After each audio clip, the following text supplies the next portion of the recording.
아멘. 오늘 우리에게 주시는 하나님의 말씀은 고린도후서 9장 6절에서 15절까지의 말씀입니다. 제가 갖고 있는 신약성경 295페이지에 있습니다.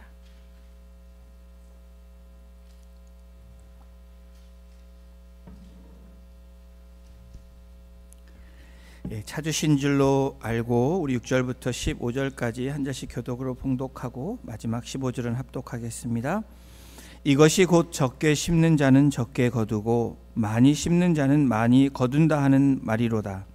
각각 그 마음에 정한 대로 할 것이요 인색함으로나 억지로 하지 말지니 하나님은 즐겨내는 자를 사랑하시느니라.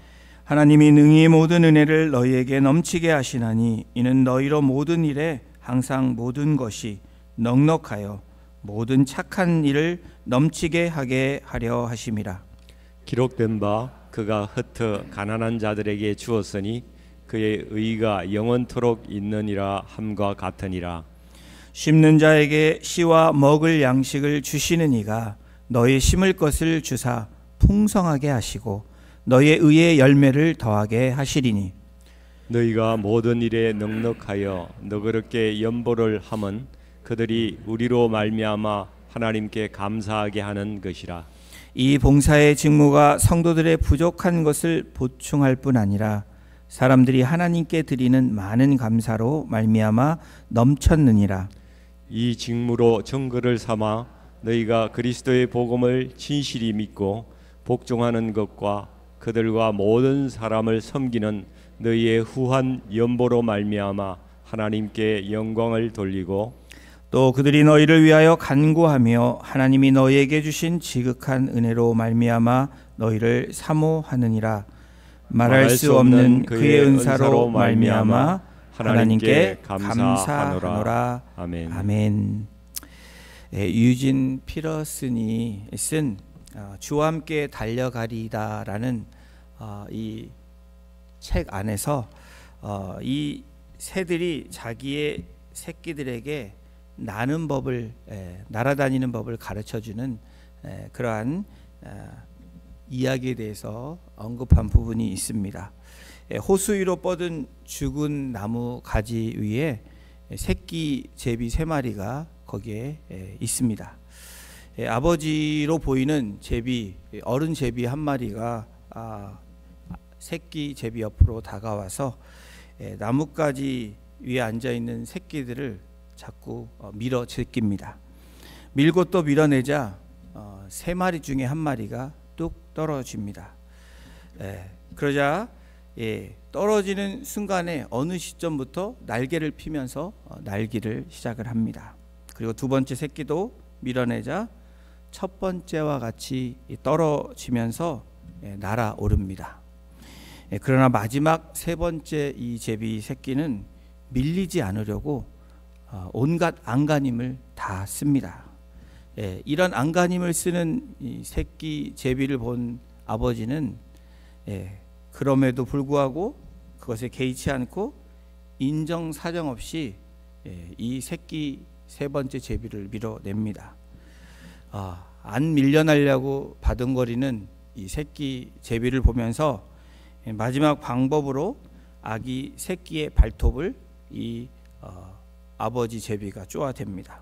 그래서 그 고통을 참지 못해 결국 떨어지고 맙니다. 여러분, 3번째 새끼 제비는 알지 못합니다.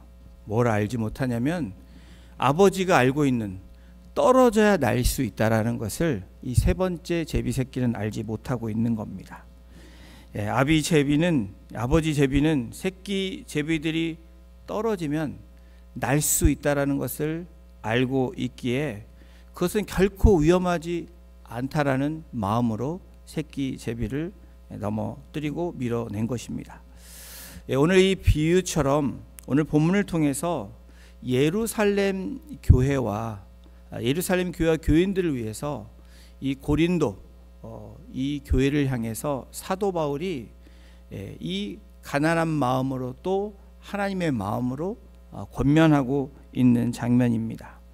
하나님이 하나님 백성들 안에서 만들어 놓으신 아름다운 이 일이 무엇인지 오늘 그 일이 얼마나 복된 일인지 오늘 이 9장을 마무리하면서 우리에게 제시해주고 있습니다. 그 아름다운 삶은 어떤 삶이냐면 나누어 주는 삶이라는 겁니다. 하나님의 자녀가 가장 잘할 수 있는 일, 그것은 나누어 주는 삶이라고 우리에게 말씀해 주시는 거예요. 그것은 하나님의 뜻이며 명령이다 라고 오늘 이 서신을 통해서 고린도 교회에게, 또 오늘 우리 OC 새누리교회 교회인 성도님들에게 오늘 말씀해 주십니다.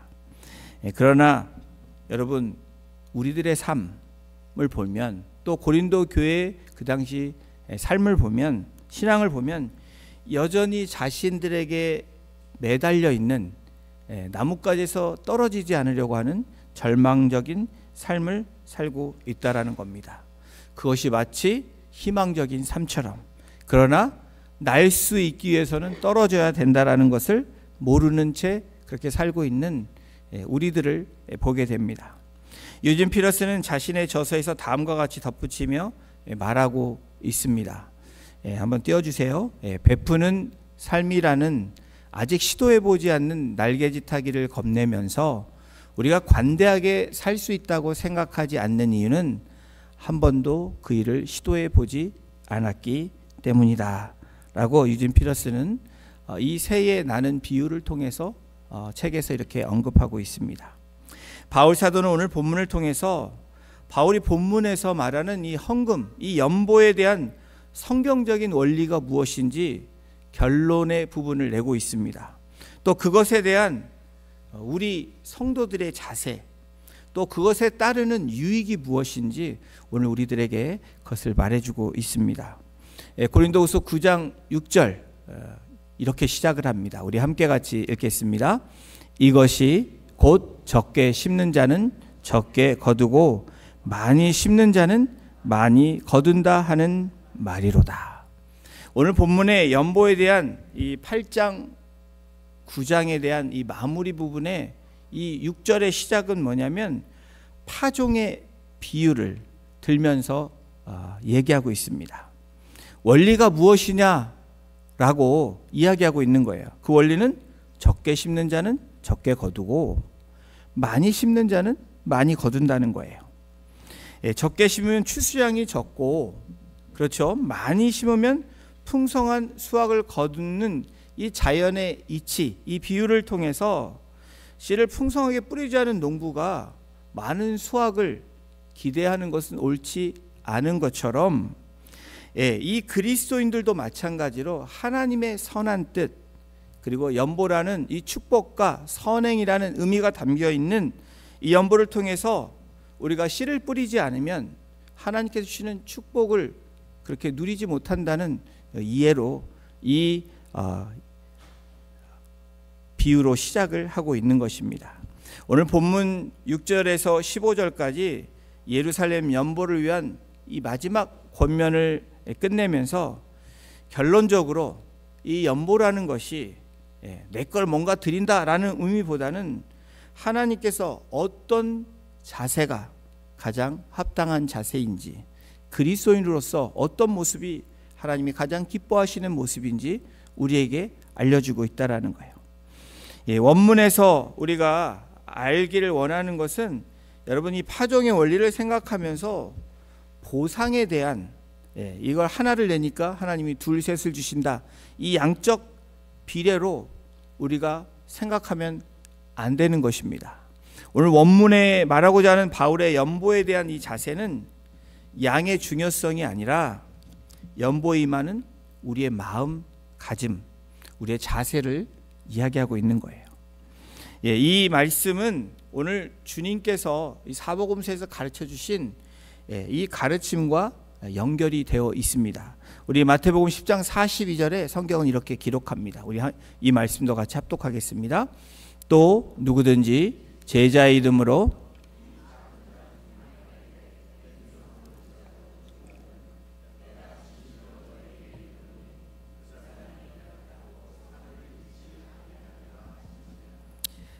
이런 씨 뿌리는 비유로 적게 심는 자는 적게 거두고 많이 심는 자는 많이 거둔다, 양의 문제라기보다는 여러분 그 마음의 자세로 우리가 오늘 본문을 함께 바라보기를 원합니다. 자, 그렇다면 헌금을 연보를 하는 하나님께 드리는 그 자세는 성경이 뭐라고 얘기해요? 어떤 자세로 나아가야 되는지 9절에서 아주 명확하게 우리에게 밝혀주고 있습니다. 9장 7절에서 밝혀주고 있는데 7절을 같이 함께 읽겠습니다.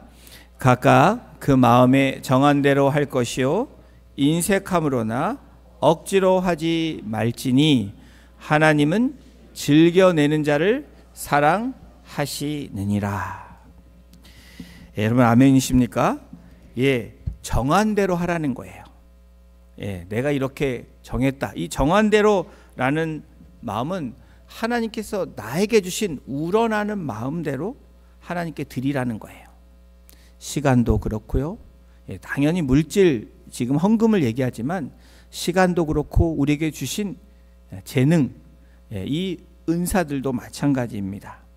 이 각각 그 마음에 이 정한 대로 할 것이요, 이 정한 대로라는 원문을 보면서 문법을 보니까 여러분 문법 별로 안 좋아하실 텐데 완료형이에요. 이 완료형은 과거로부터 지금까지 계속 진행되어져 오는 과정을 이야기합니다. 그런데 조금 더 들어가서 이 어떤 완료형이냐, 중간태 완료형이라고 이 문법적으로 이 원어를 그렇게 해석을 하고 있습니다. 이 중간태는 주어가 동작의 결과에 참여한다라는 거예요. 그러니까 정한 대로라는 이 주어는 마음에라는 이 주어가 있습니다. 마음에 정한 대로 하라. 그럼 마음이 동작의 결과에 참여함을 의미한다라는 거예요. 그러니까 여러분 마음의 정함, 하나님 주신 마음이 있으면 그 정함대로 드리는 것, 그것이 가장 합당한 하나님께 드리는 헌금이고 또 우리의 시간이고 재능이라는 거예요. 이런 그 마음대로 우러나는 대로 과거에 시작해서 계속해서 이어가라라는 것이 성경적인 원리, 그 자세를 말하고 있습니다. 그러면서 또 뭐라고 얘기하냐면 인색함으로 하지 말래요. 이 인색함이라는 단어의 뜻은 문자적으로는 근심함으로 하나님께 예물을 드리고 하나님께 우리의 시간을 드리고 재능을 드리지 말라라는 거죠. 이 근심으로라는 이 의미 안에는 돈을 낸다는 생각으로, 뭔가를 낸다는 생각으로 슬픈 마음으로 하지 말라라는 의미도 포함되어 있습니다. 여러분, 그런데 우리가 하나님께 드릴 때 시간이건 재능이건 특별히 물질에 관해서 우리가 하나님 옆에 헌금할 때에 여러분 망설임이 있으십니까? 가끔 우리가 망설이죠. 어떻게 해야 되지? 얼마를 해야 되지? 망설임이 있다라는 거예요. 근데 여러분 망설임은 인색함이 아닙니다. 나도 어려운데 내가 어떻게 해야 되지라고 하는 이 망설임, 이 생각은 인색함이 아니에요. 대신에 슬픈 마음으로 너무 하기 싫은데 억지로 빼앗기듯이 아까워하는 것이 어떤 의미냐면 인색함이라는 이 단어의 의미입니다. 그럼 억지로 하지 말라라는 의미는 뭘까요? 이 원어의 이 찾아온 원래 원어의 뜻은 이런 겁니다. 마치 송곳니를 빼는 것 같이, 송곳니 빼면 얼마나 아파요. 이 언짢은 마음이 억지로 한다라는 겁니다. 강압이나 외압에 의해서 또 내 만족을 위해서 하는 것은 억지로 한다라는 의미가 포함되어 있는 거예요. 어떤 분들은 체면 때문에 그냥 들어가기 그러니까 체면, 이거는 뭐예요? 억지로 하는 겁니다. 또 물질에 대한 소욕이 있어서 내가 어떻게 해야 되지 이것을 이러면서 하나님께 그냥 그래도 조금은 드리자 하고 하는 것이 억지로 한다라는 거예요. 자기의 필요를 채우게 하는 모든 이런 포함된 것이 이 단어의 억지로라는 단어입니다. 여러분 헌금은 하나님께 드림은 마음에 정한 대로, 하나님께서 그 마음을 주셨다면 그 마음에 정한 대로 억지로 인색함으로 하지 않는 것이 헌금 드리는, 또 하나님께 드리는 그 드림의 자세라고 오늘 말씀하는 거예요. 인색하게 또는 억지로 내는 헌금은 율법주의가 될 수 있습니다. 또 남을 의식하며 또 내가 일을 하니까 삶을 받기를 원하는, 복받기를 바라는 이 헌금은 기복주의 신앙이 될 수 있습니다. 그런 것들을 하지 말라라고 성경은 말하고 있는 거예요. 그러면 어떻게 하라고 결론을 내리고 있죠? 우리 7절 후반부에 이렇게 성경은 기록합니다. 함께 읽겠습니다. 하나님은 즐겨내는 자를 사랑하시니라. God loves a cheerful giver. 하나님은 즐겨내는 사람을 사랑하신다. 하나님이 어떤 사람을 사랑하신다고요? 억지로 하는 사람을 사랑하지 않습니다. 하나님은 이 인색함으로 드리는 사람을 사랑하지 않는다는 거예요. 즐겨내는 자를 마음에 정했으면 기쁜 마음으로 하나님께 드리는 사람을 사랑하신대요. 이번 주에 제자훈련 우리가 함께 한 이번 주에 제목이, 큰 타이틀이 펼친 손 후히 나누는 삶이라는 제목이었습니다. 다 이렇게 본문과 맞춰져서 이렇게 나가는 것도 참 하나님이 예배해 주신 게 아닌가라는 생각을 합니다. 이 펼친 손, 여러분 손을 펼친다. 여러분 받으실 때, 어른이 줄 때 어떻게 받죠? 제가 어렸을 때 이렇게 받았거든요. 맞죠? 왜 이렇게 받죠? 준 거에 감사해서 받잖아요. 근데 왜 우리에게 두 손을 주셨을까? 두 손을 받게 하셨을까? 한 손만 받고 받는 게 아니라 두 손으로 받아서 또 한 손은 펼치라는 겁니다. 두 손의 의미는 나누는 삶을 우리에게 주신 거예요. 7절의 말씀과 같이 마음에 정한 대로 인색함으로 억지로 하는 것이 아니라 기쁘게 하라는 거예요. 이 펼친 손, 후히 나누는 손, 억지로 하고 그리고 인색함으로 하는 삶이 아니라 후히 나누는 삶은 어떤 마음을 가져야 되냐, 마음의 정함에 어떤 마음이 있어야 되냐, 관대한 마음이 있어야 된다라는 거예요. 관대함을 하라는 거예요. 자, 12장 8절에 우리의 이런 관대함이 있기를 소망하면서 이 말씀 같이 읽겠습니다. 시작. 혹 위로하는 자면 위로하는 일로, 구제하는 자는 성실함으로, 다스리는 자는 부지런함으로, 긍휼을 베푸는 자는 즐거움으로 할 것이니라. 여러분, 물질뿐 아니라 모든 일에 있어서 하나님께 드림은 바로 이렇게 하라는 거예요. 이게 어떤 의미라고요? 관대함, 제너러스한 그 헐트를 가져야 된다라는 거예요. 이 관대함을 가질 수 있는 요소는 다음과 같은 우리에게 기본적인 믿음이 있어야 돼요. 내가 손을 펴면 하나님은 내 손에서 그분이 원하시는 것을 가져가신다. 믿으세요? 별로 대답을 안 하시네요. 가져가길 원하지 않으시는 것 같은 마음으로 여러분 생각하시는데, 그럼 이건 어떠세요? 내가 손을 펴면 하나님은 내 손에 그분이 원하시는 것을 갖다 놓으신다. 여러분 받는 걸 너무 좋아하세요. 하나님은 주시는 분이십니다. 맞습니다. 하나님의 성품은 주시는 분이에요. 하나님은 인색함이나 억지로 하시는 분이 아니라 후히 주시는 하나님이라고 성경은 말씀해요. 근데 우리가 손을 펴야 되나요? 오므려야 되나요?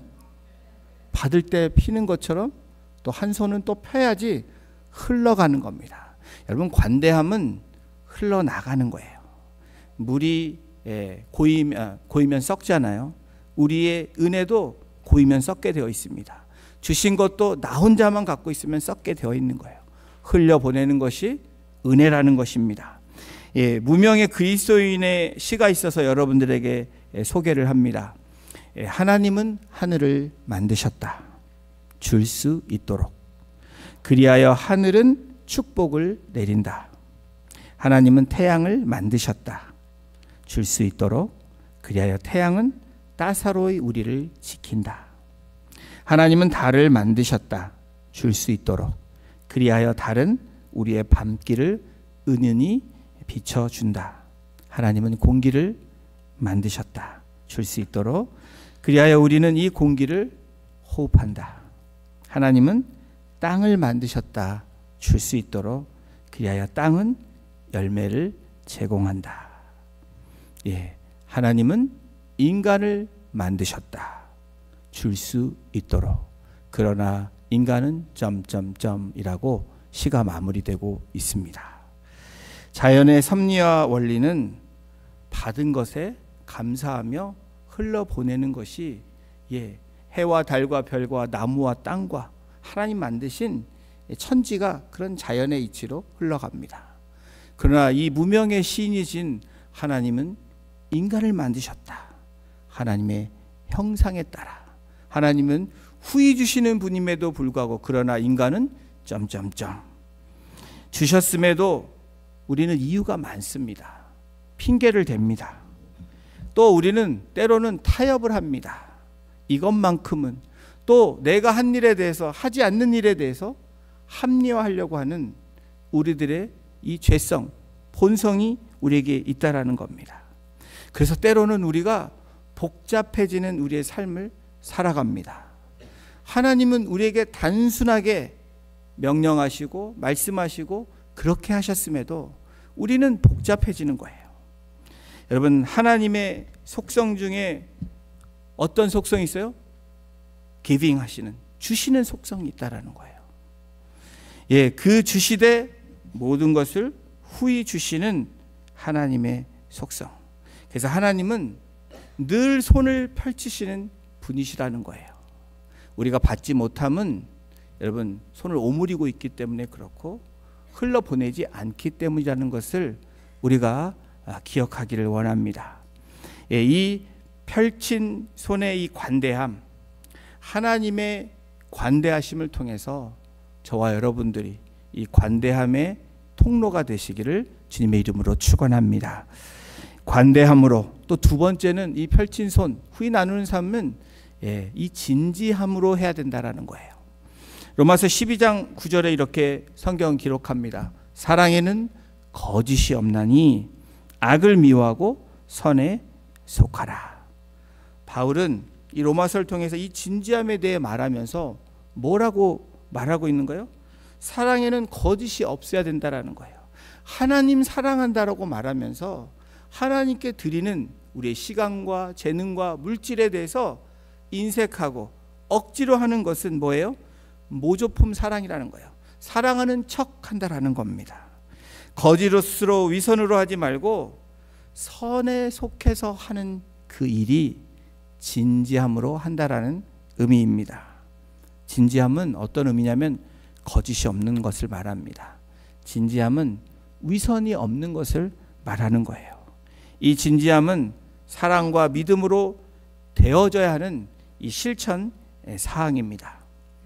어느 날 한 가족이 주일에 예배를 드리고 나서 차를 타고 가고 있었습니다. 차에는 아버지가 운전하고 엄마가 옆에 앉고 뒤에 오빠가 앉고 그 옆에 막내 여동생이 앉아 있습니다. 먼저 아버지가 운전을 하면서 짜증 섞인 목소리로 이렇게 이야기를 합니다. 오늘 목사님 설교가 왜 이렇게 긴 거야? 아주 짜증이 나서 혼났어.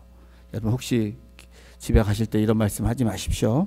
해도 뭐 괜찮은데 거기서 멈추시길 바랍니다. 그 옆에 앉아있던 어머니가 이렇게 또 얘기합니다. 기도하는, 또 대표 기도하는 사람 왜 그렇게 울먹이는지 모르겠어. 뭐 교회가 장례식장도 아니고 그렇게 불평을 합니다. 그러자 아들이 한마디 더 거둡니다. 거기다 찬양대는 지금 어느 때인데 이런 찬양을 하고 있는 거야. 요즘 얼마나 새로운 찬양이 많이 나오는데 너무 시대에 뒤떨어져 있는 것 같아. 우리 성도님들은 반대일 수도 있습니다. 그렇죠? 옛날 찬양을 즐겨 하신 분인데, 그러자 모든 것을 가만히 듣던 이 막내 딸이 다음과 같이 말을 합니다. 뭐 그렇게 불평들이 많아요? 1불짜리 하나 냈는데 그 정도면 괜찮지 않은 거예요? 이렇게 얘기를 했다고 합니다. 우리의 이 진지함, 하나님 앞에 드리는 이 믿음이 우리에게 필요합니다. 관대함으로, 이 펼친 손에는 관대함이 있고요, 또 진지함이 있고요, 그 다음에는 겸손함이 있습니다. 로마서 12장 10절에 이렇게 말합니다. 형제를 사랑하여 서로 우애하고 존경하기를 먼저 하여. 다음과 같은 말이 있습니다. 만일 당신이 어느 누구도 주지 않는 것을 주기를 원한다면 그를 더 우대하라. 여러분, 겸손이 뭐죠? 상대를 우대해 주는 거예요. 헬라어의 우대하다라는 이 단어의 뜻을 보면 다른 사람에게 주도권을 준다. 여러분, 우리가 하나님 앞에 겸손하다라는 건 어떤 의미입니까? 내 주도권, 내 소유권을 하나님께 트랜스퍼하는 거예요. 여러분, 그 마음이 겸손한 마음입니다. 우리 기도하잖아요. 하나님, 겸손한 마음으로. 근데 나는 내 것은 내가 소유하고, 내가 취할 것은 내가 취하고, 이건 겸손함이 아니라는 거예요. 모든 물질뿐 아니라 나에게 주신 모든 재능, 나에게 주신 자녀 등등 모든 이것들이 어떻다는 거예요? 우대한다. 그 주도권을 하나님께 드린다라는 그 의미가 겸손하다라는 의미입니다. 반대로 이 교만은 뭡니까? 자신을 위해 지위와 명성을 지고자 하는 것이 교만입니다. 나를 위해서. 근데 겸손은 하나님을 위해서 내 모든 것을 드릴 수 있는, 오늘 찬양의 가사도 그렇잖아요. 내 모든 것을 하나님께 드립니다. 여러분, 이 교만과 겸손의 차이는 우리에게 주시지만 그것을 내가 가지고 흘려보내지 않는 것은 교만이고요, 그 은혜와 사랑과 물질과 모든 축복들을 흘려보내는 사람은 겸손한 사람이라는 것에 큰 차이가 있다는 거예요. 하나님 모두에게 주십니다. 그런데 흘려보내지 않으면 교만한 자가 되는 거고, 흘려보내면 겸손한 자가 된다라는 거예요. 이 펼치는 손 후히 나누는 삶은 관대한 마음을 이야기합니다. 진지함으로 우리가 나아가야 되고요, 겸손함으로 나아가야 됩니다. 그리고 네 번째, 공감함으로. 여러분, 이 공감, 이 공감은 로마서 12장 13절에 이렇게 사도 바울이 이야기하고 있어요. 성도에 쓸 것을 공급하며. 공감은 그냥 저 사람이 저렇구나, 공감해주고 고개 끄덕여주는 게 공감이라고 우리가 이해하지만, 성경적인 오늘 사도 바울의 이 공감의 의미는 뭐예요? 공급까지, 도움까지 마치는 것이 공감한다라는 의미입니다. 하나님께 드림, 이웃에게 나눔은 손을 펴야 되는 실제적인 실천 사항이라는 거예요. 그리고 그 모습이 되어질 때 우리는 이웃을 사랑한다는 그 말을 통해서 공감한다라고 이야기할 수 있는 겁니다. 저 사람이 어려움을 겪고 있어. 그래, 어렵지라고 고개를 끄덕이는 것이 공감이 아니라 찾아가서 그 마음과 함께 헤아려주고 도움의 손길을 펼치는 것, 손을 펼치는 그것이 공감의 의미라는 겁니다. 성 바실리우스는 다음과 같이 이런 말을 했습니다. 한번 들어보세요. 그대가 남겨둔 빵은 굶주린 자의 빵이다. 그대의 옷장에 걸린 옷은 헐벗은 자의 옷이다. 그대 신지 않은 신발은 맨발로 지내는 자의 신발이다. 그대의 금고에 쌓아둔 돈은 가난한 자의 돈이다. 그대가 자비를 베풀지 않으면, 보여주실래요? 뭐라고요? 불법을 저지르는 것과 같다. 우리가 풍족한데 그것을 흘려보내지 않으면 우리는 무엇을 하는 자라고요? 불법을 저지르는 자래요. 하나님이 그렇게 보신다는 겁니다. 이 펼친 손 후히 나누는 삶, 여러분, 이 의미는 관대함으로, 진지함으로, 겸손함으로, 그리고 공감함으로 하는 거죠. 그리고 마지막으로 정말 실제적으로 손 대접하라는 거예요. 로마서 12장 13절에 사도 바울이 뭐라고 얘기해요? 손 대접하기를 힘쓰라. 우리 함께 읽겠습니다. 시작. 손 대접하기를 힘쓰라. 여러분, 손 대접 잘하세요? 아주 더운 여름에 집으로 손님들이 찾아왔습니다. 주부들은 여름에 음식하는 거 힘드시죠? 손님이 찾아오면 더더욱 힘드실 거예요. 식사를 준비하고 그래도 맛있는 손님을 위해서 준비를 합니다. 그리고 마지막 세링을 하고 이제 다 같이 앉아서 손님과 함께 식탁에 앉아서 밥을 먹기 전에 아버지가 아들에게, 저도 가끔 제 아들 기도하라고 그러거든요. 기도를 시킵니다. 그러면 안 하려고 하죠. 난 못한다고. 그래도 아버지는 포기하지 않고 격려합니다. 그래도 네가 한번 하라고 그랬더니 아들이 또 대답을 합니다. 나는 어떻게 기도할지 모른다고, 저 안 하겠다고. 그러면서 아버지가 다시 한번 격려하면서 다음과 같이 말을 합니다. 그냥 엄마가 말한 대로 그렇게 들은 대로 하는 거야 라고 그렇게 아버지가 격려했을 때 이 아들이 그 말을 듣고 용기를 얻어서 다음과 같이 기도를 합니다. 하나님, 이처럼 더운 날 저녁에 왜 이 사람들을 저희 집에 부르셨나요? 라고 기도했다고 합니다.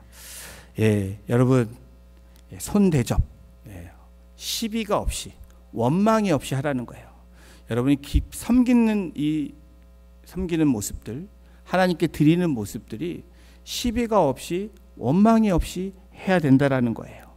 여러분, 때로는 우리가 대접한다고 하면서 이 앉아있는 사람을 불편하게 하는 것은 손 대접에 힘쓰는 것이 아닙니다.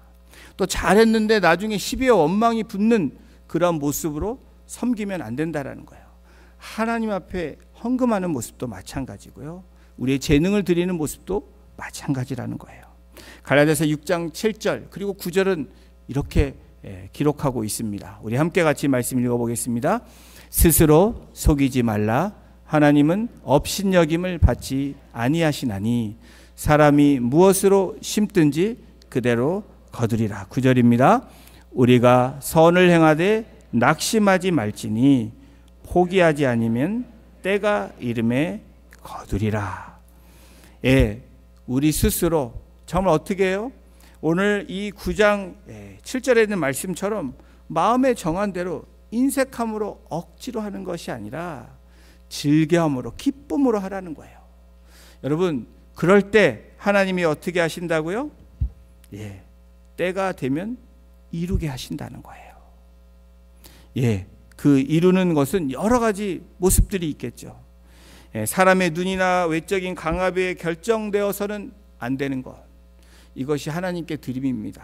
헌금도 그렇고요, 우리의 재능도 그렇고 우리의 시간도 그렇습니다. 로마서 12장의 시작이 어떻게 시작하죠? 거룩한 산 제물로라는 얘기가 나와요.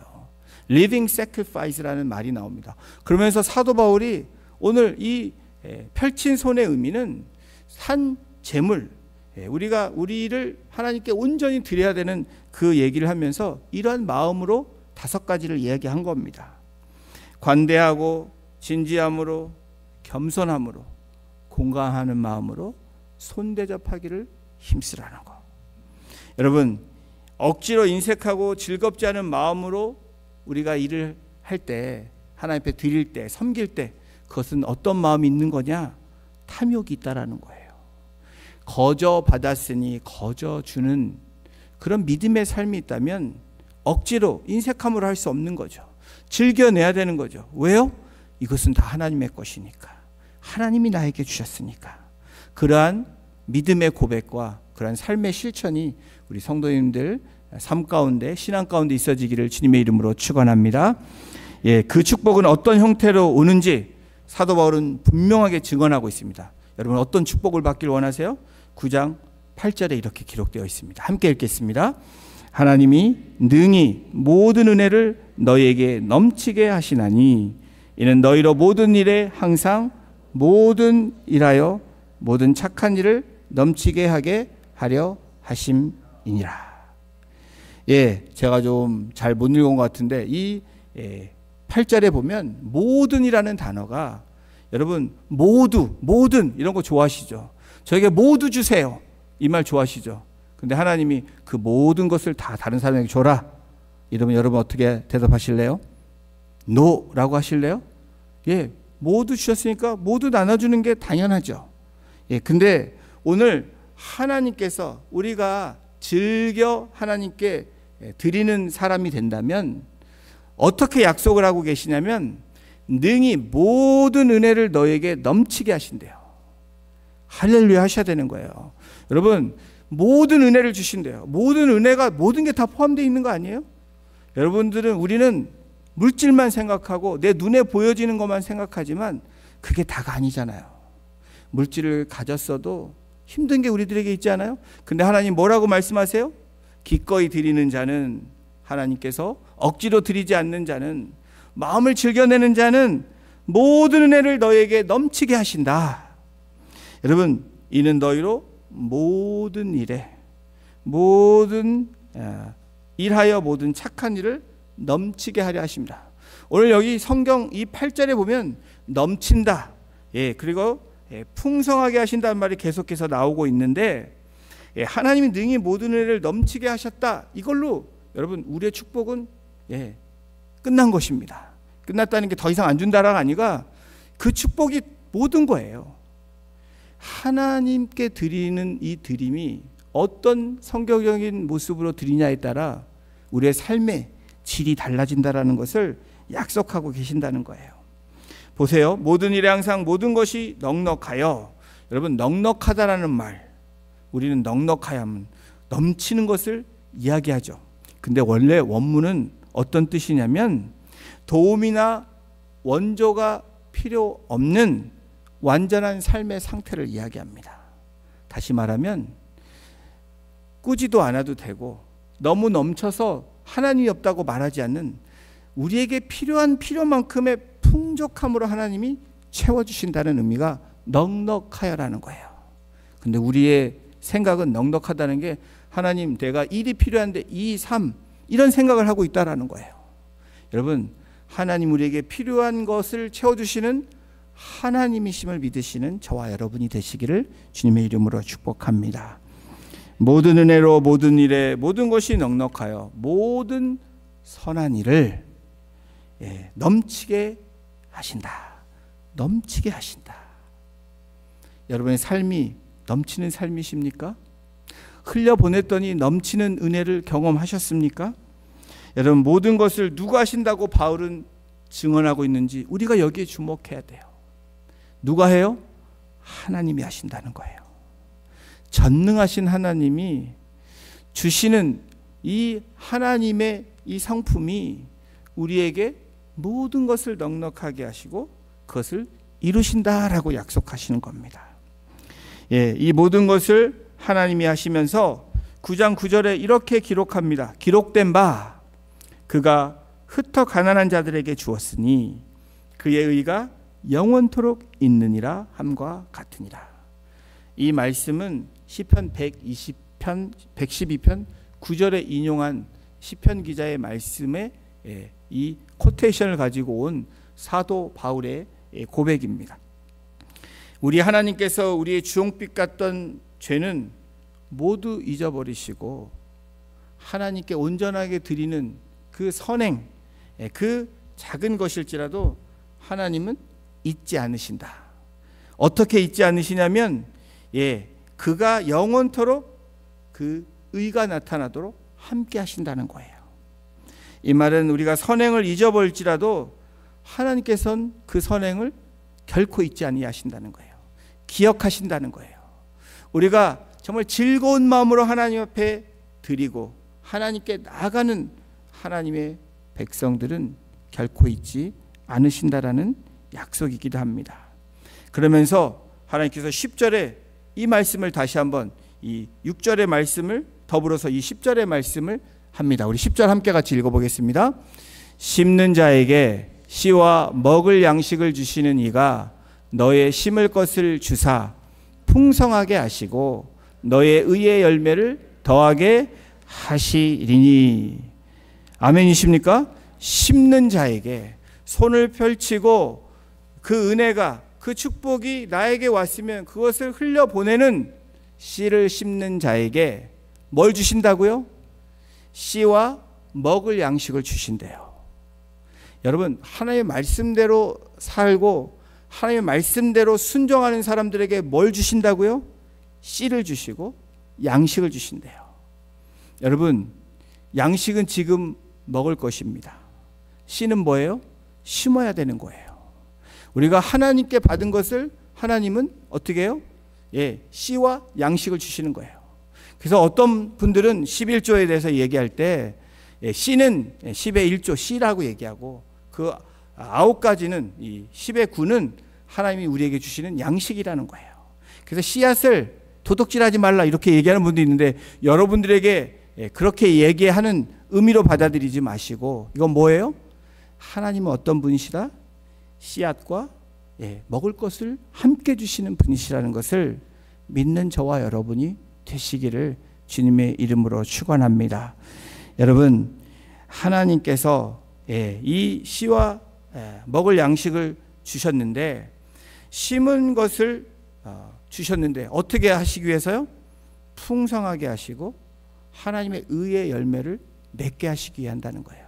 그래서 우리가 하나님께 드리는 헌물, 하나님께 드리는 시간, 그 모든 재능, 여러분들이 전적으로, 전심으로, 마음을 다해서 억지로, 인색함으로 하지 않는 그 드림이 있다면 어떻게 돼요? 하나님께서 의의 열매를 더하게 하신대요. 여러분, 의의 열매라는 말은 어떤 의미일까요? 예수 그리스도의 그 의를 힘입어서 하나님 앞에 의로운 자로 칭함을 받는 그 의미가 의의 열매입니다. 그 모습을 잘 나타내 주고 있는 이 선행이고, 그것이 선행이고 구제라고 말하고 있는 거예요. 손을 펼치는 일. 이 대표적인 예로 복음서에 삭개오 이 세리장이 나오죠. 삭개오가 어떻죠? 남들에게 손가락질을 받습니다.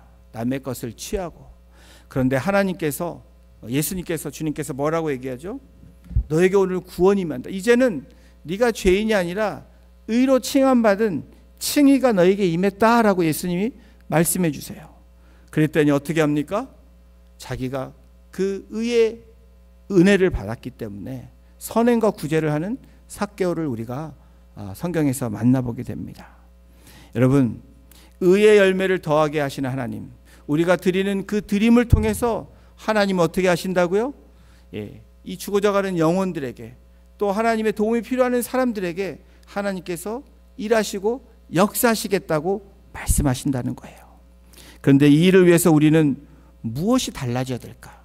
여러분, 우리가 원리를 배웠습니다. 또 그리고 드리는 자세도 배웠고, 그것에 따르는 우리에게 주시는 축복도 우리가 함께 나누었습니다. 그러면 이제 우리가 결단을 하는데 이 일을 위해서 어떤 결단을 해야 될까? 무엇이 우리에게 달라져야 될까요? 이 달라짐은 우리의 원함이 원함이 아니라 원팅이 원하는 거, 이것이 달라져야 되는 거예요. 하나님께 원하는 그것이 달라져야 된다라는 거예요. 여러분, 여전히 우리의 원함은 세상이 바라보는 원함으로 나아가고 있다면 그것은 하나님이 기뻐하시지 않은 모습이라는 거예요. 오늘 말씀을 통해서 고린도 교회에게 오시 새누리 교회인 우리 성도님들과 저에게 말씀하시는 거 뭐예요? 세상이 원하는 부를 축적하고 영광을 누리고 이러는 것이 아니라는 겁니다. 하나님의 원함은 바로 하나님을 영화롭게 하는 것, 하나님께 영광 돌리는 그 원함을 구해야 된다라는 거예요. 너희는 먼저 그의 나라와 그의 의를 구하라.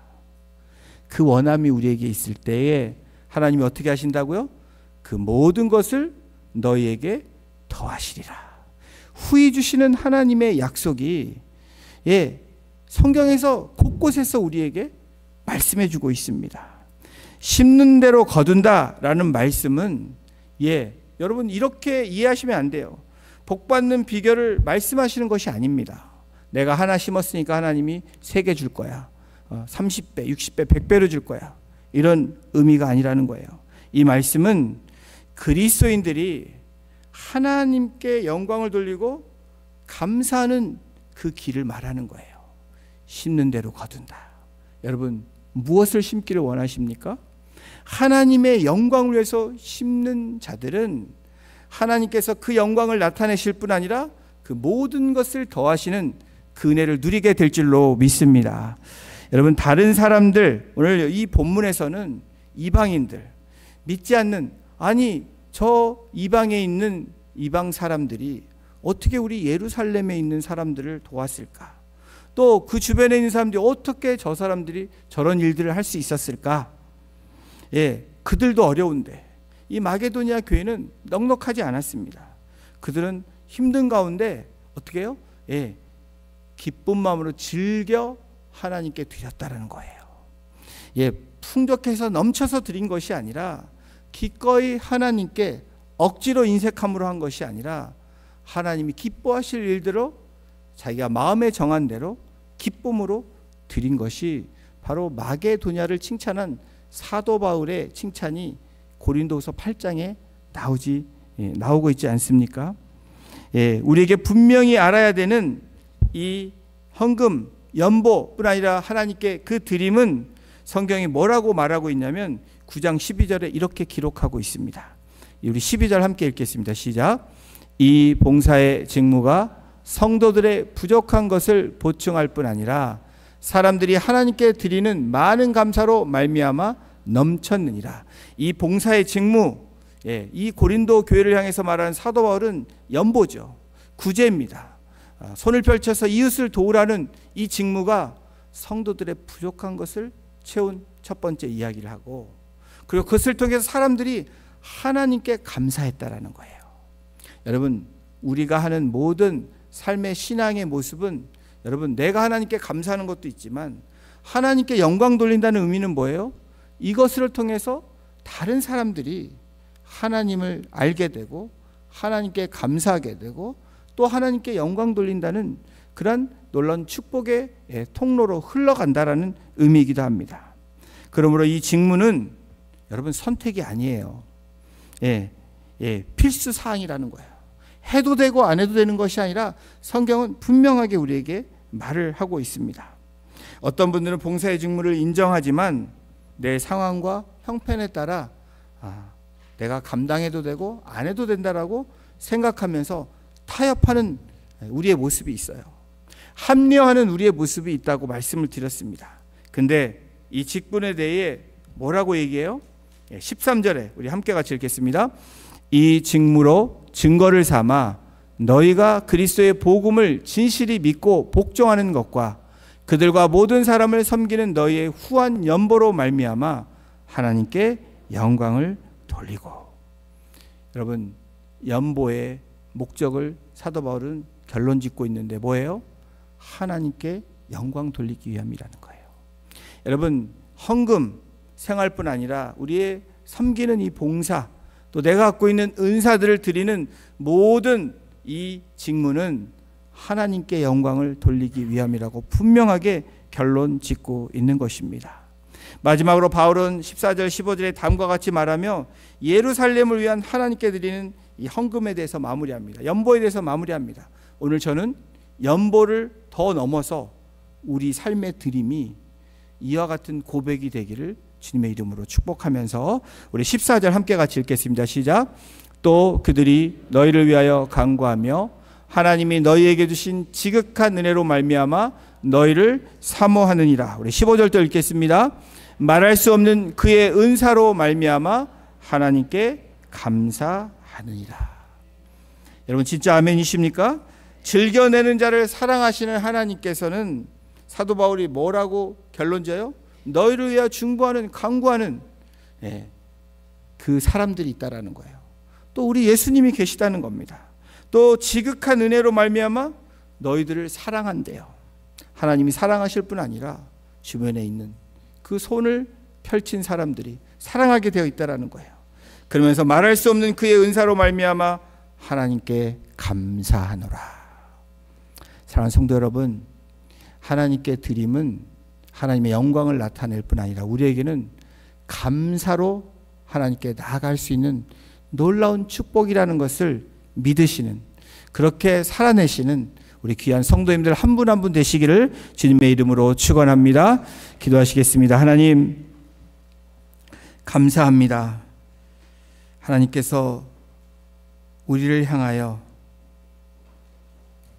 억지로 드리는 것이 아니라 인색함으로 드리는 것이 아니라 나는 즐겨내는 자를 사랑한다라고 말씀하시면서 하나님께 온전한 드림이 무엇인지, 그 드림을 통해서 하나님이 무엇을 축복해 주시는지 우리에게 분명히 오늘 말씀으로 확증시켜 주시고 말씀으로 약속해 주셨음을 이 시간 감사하며 그 말씀을 붙들고 이번 한 주간도 우리 모두가 그 말씀에 순종함으로 그 하나님의 은혜를 누리고 넉넉한 풍족한, 그래서 하나님의 기쁨이 되며 또 영광이 드러나는 복된 삶으로 살아가는 우리 성도님들이 되게 하시고, 우리의 가정이 되게 하시고, 우리의 목장교회가 되게 하시고, 우리 성도님들 나아가는 그 일터가 그런 축복의 통로로, 장소로 사용하여 주시기를 이 시간 간절히 간구하며 우리를 구원하신 예수님의 이름으로 감사하며 기도드렸습니다. 아멘. 우리 다 같이 나셔서